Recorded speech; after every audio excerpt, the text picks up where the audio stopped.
Welcome to Baby Magic Granny Sense. This summer I've decided to feature some of the interviews that I did already 2 years ago, where I was speaking to women about their various experiences giving birth. I spoke to many women of all different walks of life, all different ages. The oldest woman I spoke to was almost 80, and she still remembers the birth of her first child just like it was yesterday. So today I'm going to feature the voice of a woman who gave birth twice. First time in a hospital, second time at home with a lay midwife. And she speaks about how she was birthed as a woman when she gave birth the first time, and also as a political being. She also speaks of the resilience of women and how it was interesting that her second birth physiologically was harder, but spiritually and mentally was so much better. In the coming weeks, I'll be presenting all sorts of different stories, some of them difficult to hear, some of them wonderful, some of them may make you feel sad or maybe even a little envious, and others will make you want to reach out and give someone a hug. So listen up, spread the love. Okay, so how many people other than you were present at the births of your children? So just like the number of people, how many people were in the room? So, oh, at the end, you mean? Like when, Yeah, like more or less give an idea of how many people were present. well, so for the first traumatic birth that I had way too many people there. I mean, it was one of those things where you're single and it's so like people want to be supportive, but there's also this kind of buffering that men do for you. That when you don't have that, you're actually quite vulnerable, even to, I think, well-meaning other women. So I had two people at my birth, two friends who I actually didn't really want to be there, but was like too nice to say no, Mm-hmm. um, kind of like a birthday party that Yeah. you want to invite everyone to, which I learned my lesson on, of course. So I had two friends there, and then I had my sister and my mom, who I actually really wanted to be there. So there were those people, and then there was a doula who was really good but extremely limited in the setting of the hospital, and then midwife. And by the end, there was a lot of the people that were with me had been kicked out, which was okay, actually. And so I think at the end, it was just my mom and the doula and the obstetrician and some other people that I didn't really know why they were there, Mm-hmm. hospital staff. The room felt packed. It really felt like a very public event. But I don't actually remember how many people there were at the end there, because I was not really in a very coherent state myself. Yeah. And so with the second? The second, it was just me, my partner, and Sarah. Perfect. Yeah. Yeah. And actually, I mean, I shouldn't say this maybe, but I would have been fine with just me and Sarah. Like, I actually didn't really feel like my partner was like, he was mostly just like, you could tell he was just kind of like freaked out and almost like in a fear response, Yeah. but I mean, he wasn't bad. It was just like not super useful. Yeah. So yeah. Mm. Well, Sarah was very good She's excellent. at what she did. So, Yeah. It's too bad that she stopped, although I understand why. Yeah. well, she actually stopped because of her own stuff rather than the ridiculous situation out there.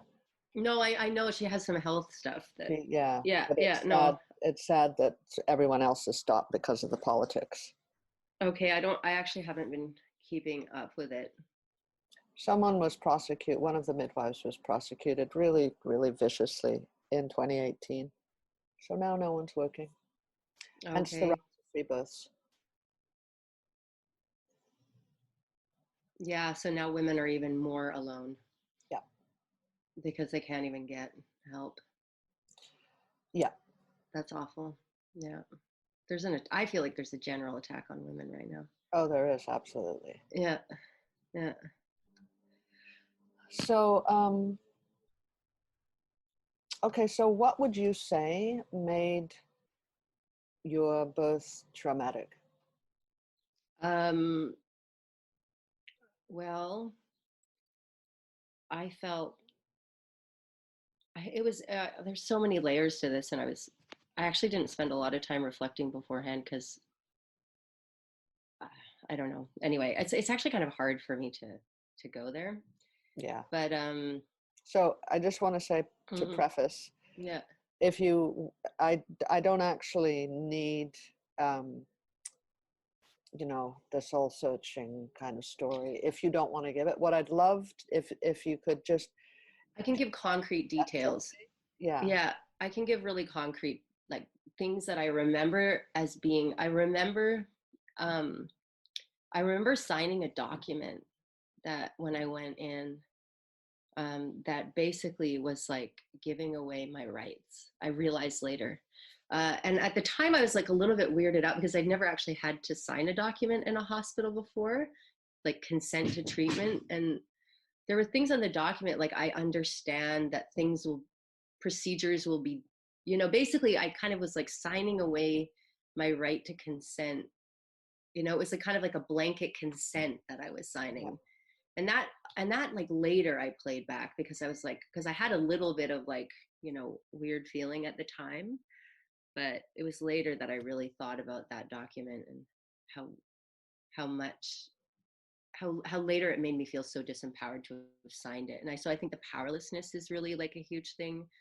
um I'd say, like I said to my mom, I had a huge like PTSD after this event, and I felt like on some level, I think I had this idea that I would become a woman in a kind of biological sense Hmm. by giving birth. And what I realized is that I actually became a woman in a very political sense.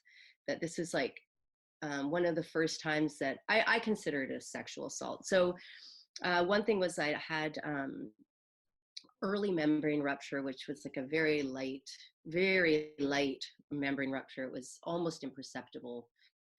If I hadn't flagged it for the midwife, which in hindsight, I wish I hadn't, you know, it could have easily just been seen as like discharge or incontinence or, like Yeah. whatever that stuff happens at the end of pregnancy.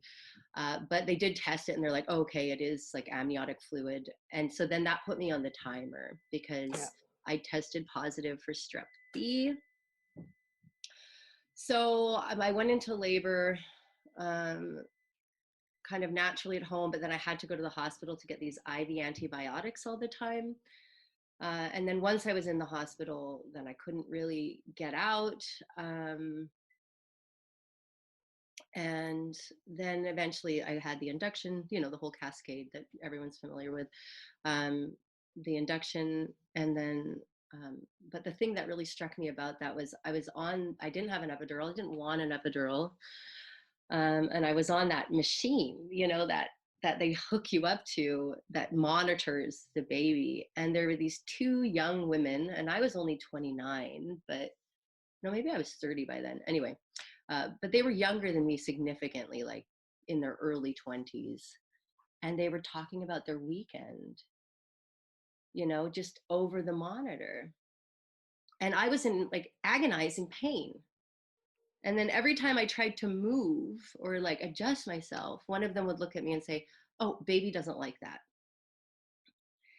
Um, and because it would move the monitor Yeah. and it would make it harder for them to see the baby. So already there is this weird kind of manipulation that their ability to access information about my body was now being kind of coupled with my natural care for my child, and actually very like really manipulative kinds of things, like and then I wasn't progressing. Like hours and hours went by. They said, look, you're not relaxed, you probably should get an epidural, it will help to relax you. So I got the epidural. And that did, it was nice actually at that point to have the epidural, because that machine that kind of slams you with the contractions was so awful. And then I did dilate and the baby started to come. And then this is like kind of hazy, but the thing I remember is this female obstetrician jumping on, it felt like, I mean, this is like in my memory, like jumping on the bed and looking at the midwife and saying to her, she's gonna have to push with me. And I realized that she was talking about me, but I was being talked about in the third person. So I was just this she, you know. And then Layla was born, and they took her right away, and blah blah blah. And then in the end, I can't remember what her APGAR was, but it was really good, and she was fine, and she was actually had been fine the whole time. And so it was like all of this stuff had happened, and I'd been told that that I was basically, that if I didn't consent to this stuff, or if I didn't do, if I didn't stay completely still, that I would have been, harming my child. And so in a way, the fact that she was fine really made me angry. Like, I kind of expected that there'd be something to justify all of this, rape, because she was literally pulled out of me with this vacuum extractor. And so I had this person who I'd never really met, talking about me in the third person with her arm up my vagina, like it was really intense. And so I had a bunch of flashbacks to that, like after, and I couldn't sleep, and it was really hard. It was a really hard time. And I was also alone with this child, and she was super traumatized. She had a huge hematoma on the top of her head. That was the one thing and she wouldn't stop crying. But my mom called her friend Brenda, who's a cranial sacral therapist in Vancouver. She does great. And Brenda came over, and she actually held Layla after, I think it was a couple days after her birth. And by the time she'd left, the hematoma was gone. So she'd actually, like, she said that, well, she said that her astral body had been like pulled up and that that Layla wasn't actually in her body, and so she did this anyway. I don't know about that part, but I do know the hematoma was gone. So the fluid, I think cranial sacral therapists work with fluid in the body, and the fluid had moved down and was now being processed by her body. So that was like a very concrete, like, proof that something had been done. And also she was very calm after, which she hadn't been for days. She'd really, I think I wasn't the only one who was traumatized by that birth.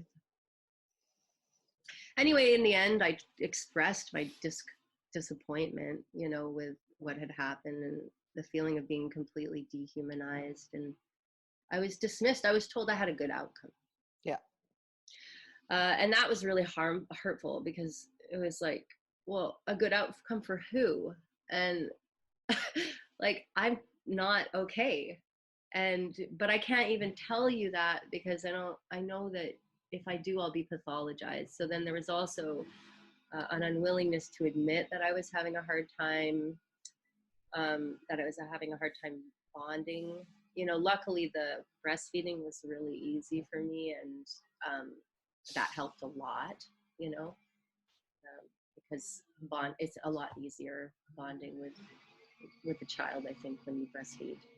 At least in my experience, it's a hugely bonding experience. So in the end, I was just glad that I had all the family support that I had. I can't even imagine if I'd had that experience in Montreal while I was alone. Like, I would have been one of those stories of the woman who, like, drowned herself and her child in the bathtub. Like, I was really not in a good place. So yeah, that was my experience. And my mom, who's also given birth like 4 times, she observed a lot of it. And she said, it's funny because when I was giving birth, they used to strap us to the table. And they actually said to me in 1975 that they weren't going to do that to me because they thought I seemed like a reasonable woman. Yeah. And she said, now what they do is they strap you down with all of these, they strap you down in a very different kind of way, but it's through their manipulation and all of this technology that literally is like, if you try to move at all, and then once you're paralyzed from the epidural, you're really, down. Yeah, well, you can't walk out. Yeah. Let's just say. So there was a lot. Anyway, so then with Michaela, I told Nick that I wasn't going to do that. I wasn't going to go to the hospital unless I absolutely had to, and that he's a very mainstream guy. I mean, he's had 2 other kids in hospitals, and they were fairly, he trusts the medical establishment.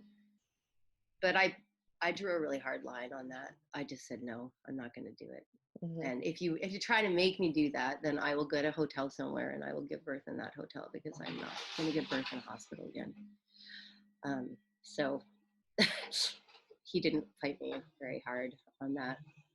He got vaccination right away. That was his Okay, so which I'm cool with, actually. Yeah. So so if you had another child, where would you choose to give birth? How would you? Absolutely. Yeah, no question. Would you choose unassisted, or would you try and find someone to, or would you go with the registered midwives? What do you think, just off the top of your head?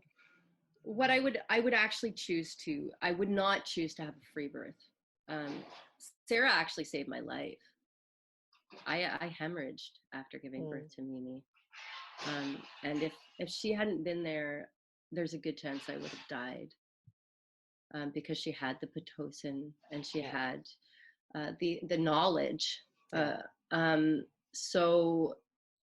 I don't think that Nick would never consent to me doing a home birth at home. He found my home birth traumatic, actually, because of the hemorrhage.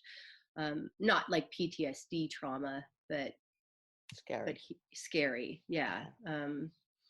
So no, I think the work you're doing is really important. If I think it's really dangerous for women to be free birthing at home. I think it's ridiculous that they should have to, given what we have now in terms of prevention of hemorrhaging, and like, it doesn't make any sense to me that women would be given this either or choice. Yeah.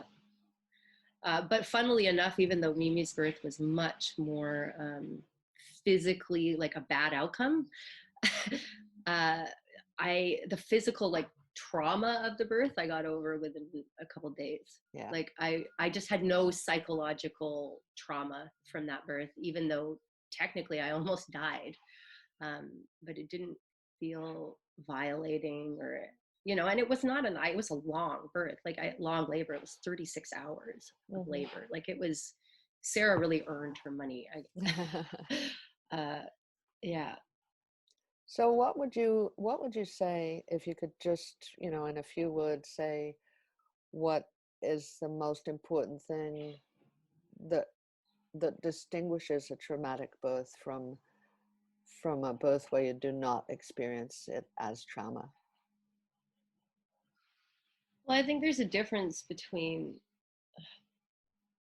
something happening, like a natural event happening that maybe is scary, and having something done to you by like indifferent and uncaring and almost, I mean, the perception is almost psychopathic people. I know that those people aren't psychopaths, but the way they behave in that institution is psychopathic. And I think that's, to me, that was the difference for sure. I felt like with Michaela's birth, I was in the middle of this very powerful event, a natural event, like in the storm, kind of. And once you're out of the storm, you kind of accept that storms happen, and that we are, this is a liminal experience. This is an experience on the border of life and death. And we let men have those experiences all the time.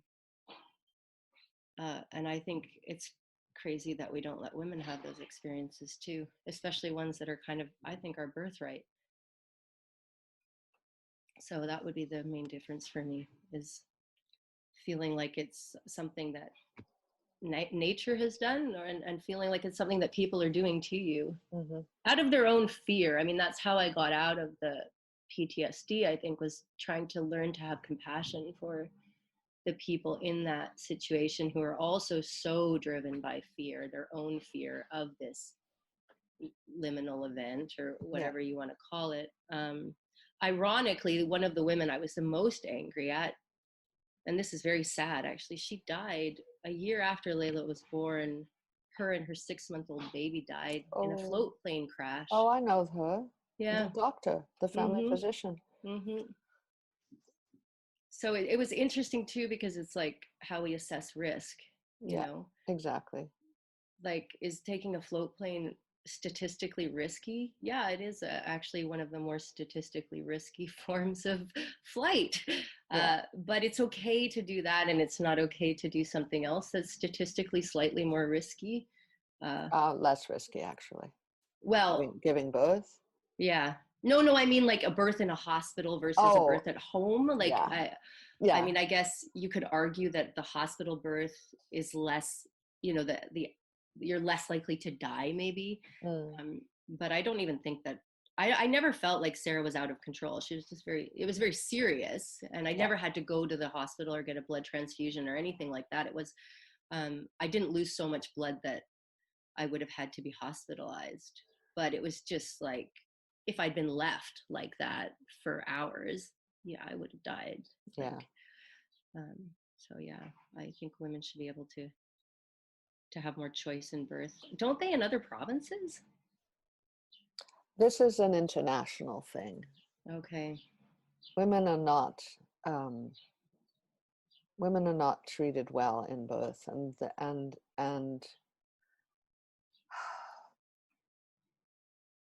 it's a political. I believe that it's a political move to keep women from experiencing exactly that thing that you described. That that event that is powerful and risky, and come out the other side. Because if we all did feel that, I think the world would be a very different place.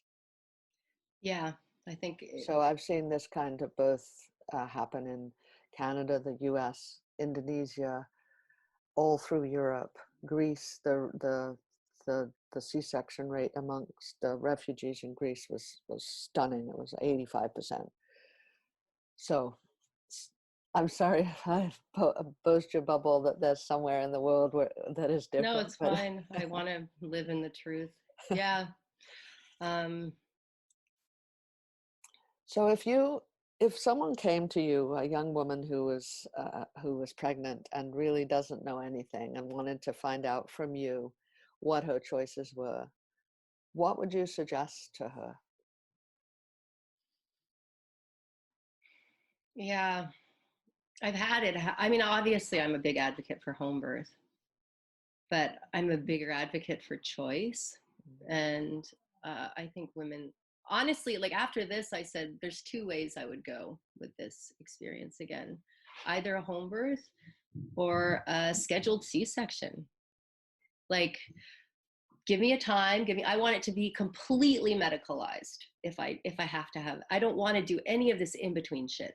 Mm, Like, uh I want a time where I go in, you put me under anesthetic, you give me surgery, and at the end of that, I have a baby. I don't want any of this pitocin and epidural. Like, I mean, I don't know if maybe you have an epidural anyway because you're under surgery, but any of the stuff that is like these, I don't know, like prizes in a Cracker Jack box. Like, and then you say, then people try to tell you you had a natural birth. That's what they tried to tell me, that yeah. Layla's birth was a natural birth. Like, give me a break. That's not a natural birth. So that's what I tell them. I say, look, my experiences were this.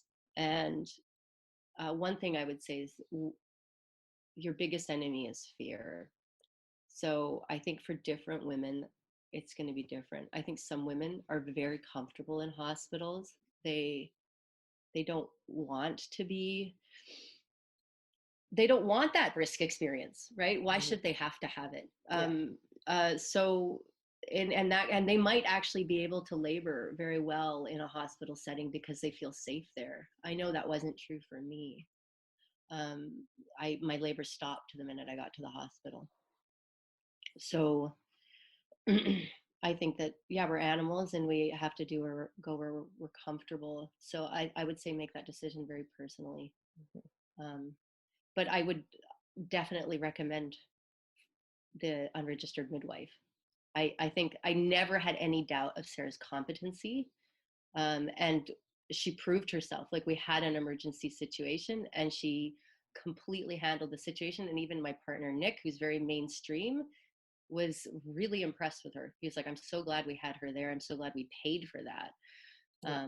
Because it was so clear she knew what she was doing, and she, and everything was fine. Michaela was fine. She's 9 pounds, but it's a little large, but slept very well. So yeah, that would be my advice to women. It's not very clear advice. I think you can't make that decision for someone else. Yeah. But definitely we need to have options for women so that they actually have a choice. So, what would you say is the key to having the confidence to give birth on your own terms?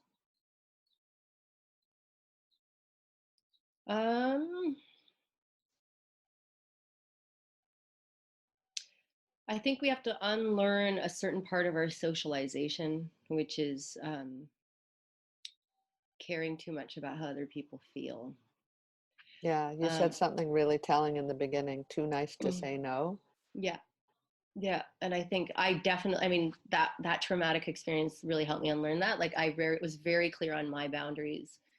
I think you need to have someone you really trust at the birth, a woman who has given birth. I think I don't. I think there is a difference between women who have given birth and women who have not given birth. And I think that when you're giving birth, you want to have a woman who's done it there, just because she's had that visceral experience of having given that. I'm sure there's exceptions. I guess if there's a woman who's attended like a lot of different births and she's a very earthy person, then I wouldn't exclude her from that. But someone who you feel like really understands the experience on a visceral level, not just a kind of academic, kind of like the mechanistic level. But then I would also say you want to have someone there who understands that part too, ideally the same person, who can make those calls. Like, when do you go to the hospital? There are times when you do need to go to the hospital. So I think making that call, I would say if you are going to have a hospital birth, stay at home as long as possible, but trust yourself and trust your body. And also, yeah, it's really about you. It's really about you, and your interests are not in conflict with your child's interests. And don't believe people who tell you that they are. And that was really what they set Layla up as an antagonist to me very early. It was a colonial strategy, really. Divide and conquer. If we can convince this woman that what is comfortable for her and good for her is not what her child needs, then we can control her. Yeah. Yep. Do you think the way that you've given birth has affected the way that you live your life?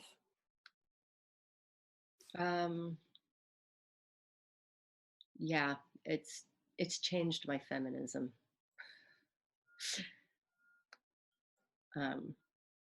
I was a Judith Butler feminist before I gave birth. And I've gone back to the older feminism after having done it. I don't know if that. Yeah, no, that. So, because that was one of the questions, if you consider birth to be a feminist issue. So can you talk a little more about it? My feeling is that feminism has been co-opted by the patriarchy, the new feminism. And it's done that by trying to decouple birth from women's experience. And that, I think, is scary and needs to be resisted. And unfortunately, resisting that is very risky right now. Yep. It is. There's a witch burning going on. Yep. But I think we still need to do it. Yeah. I think the more people that are out there doing it, then the less risky it feels. Yeah. There will always be a few that get burned, but again, we have to accept a certain amount of risk in being a woman. Yeah. Well, I'm really glad you do the work you do, Rivka. I've had people say very good things about you. Thank you. I just have one more question, and Mm-hmm. that is, do you believe that the way that you gave birth affected your relationships with each of your children? Do you believe that their births has affected, the relationship between you? Yes, I do. Actually, I have a very complicated relationship with Layla. Um, that has been complicated from the beginning, you know. But that's all. I mean, it's hard to untangle the strands of why, because I was alone with her too, and Mm-hmm. and so we have a very intense relationship. Um, but definitely it took longer to bond with her, and I see that she as a person is a less certain person than Michaela, um, who I have a really uncomplicated relationship with, and in some ways not as intimate. Mm-hmm. Um, so yeah, I do think it really affected. I think it negatively affected my relationship with Layla in the first year of her life, Mm. absolutely, because I was depressed and I was also angry with her because it took me a while to realize what they'd done, and that they'd set her up as this antagonist to me. And so I blamed her for, this was done for you. Baby doesn't like that. Baby doesn't like that. Well, what does that do to your relationship? Yeah. All of a sudden, me trying to be even like uh, finding this experience tolerable is something that you're not letting me do. And of course, it's ridiculous because she's a tiny baby. But I think a lot of women do resent their children after birth, um, and associate them with their own loss of power. Mm-hmm. Yeah, absolutely. So, and I didn't have that feeling with Michaela at all. Hmm. Hmm. Because, yeah. That's super interesting, Hmm. because I just put the dots together, and so it's actually beneficial to the status quo to have women resenting their babies, because then they'll get rid of them as soon as possible and go back to work. Yeah, I hadn't thought of that, but it's true. Going back to work was a pretty big, and in some ways too, I think if I'd actually had Layla with a partner, I would have been able to pass her off, especially a partner like Nick, who's a very good partner and he took half of the parental leave and really wanted to be close to his children. Mm. Um, it would have been easy for me to pass her off to someone else and just say, okay, well, you deal with this thing, right? Because there was this thing quality to her. Yeah. And I'm going to just become the woman I was before I gave birth, which is the kind of career-driven woman, and you can be the one that bonds with her. And so the fact that I was alone with her and that wasn't an option actually was probably a good thing in a Yeah. way. Yeah. Well, thank you for participating and for actually echoing a lot of the things that I've been thinking about. It's so interesting to hear other people actually say them. Mm-hmm. But yeah, thank you. Well, And thank you. I Yeah. hope that speaking about it is. I hope that you're okay with speaking about it. I know that it's difficult to revisit those experiences. Well, it's been 11 years, so like, I've yeah. had the call that I put out on Facebook. One of the people I know personally, and she just turned 79, Mm, and her daughter is 43. yeah. So they One thing I don't. would I would say, like, if you have had a traumatic birth, um, and you want to have another child, it can be very healing. I think that Michaela's birth was so healing for me. Um, and I think that actually it was through her birth that I got over the first birth, Mm-hmm. Yeah. because I got back something that I felt really taken from me, which was this kind of dignity, and kind of faith in my body too, Yeah. So I think that there are ways, like, for women to recover from these experiences, and I would also say that we're way more resilient than we think we are. Yeah.